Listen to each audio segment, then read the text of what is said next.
During 2011, I was a modular office furniture technician, and as I was lifting a countertop, I felt a sharp pain come across the top of my shoulder. I thought that I had pulled a muscle, and it turned out that it was much more than that, that I had a cervical spine injury. My employer wanted to kind of drag their feet a little bit and told me that they didn't know the exact procedures and what I needed to do in order to file the claim. And I had never been through anything before. All I could do was go to them. My benefits were immediately terminated.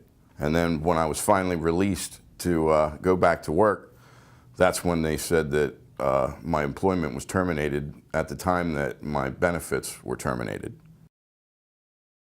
I started to look around a little bit on the internet, and from what I had read on the internet, it seemed like anybody that went into it without an attorney would be kind of crazy, because it said that they were required to bring an attorney, the employers. And I thought, well, they just eat me alive, because I don't know what the terminology is or anything. So I'd be crazy to go in without an attorney and representation. Once we got into the hearing with Mr. Freibott, then he made sure that everything was taken care of on my side.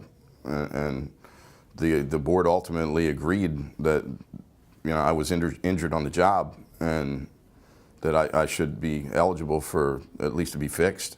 I had no paperwork or anything to worry about through the whole thing, except for a signature here and there, and come in and verify different items that the whole staff here took care of for me, and that way I could concentrate more on my recovery throughout this entire process. I couldn't ask for anything more from Mr. Freibott. He did the utmost and put forth 110% effort through the whole process. I couldn't be happier. I definitely feel that Mr. Freibott and his whole staff have my best interest in mind. You know, they just want what's best for me, and I would highly recommend them to anyone.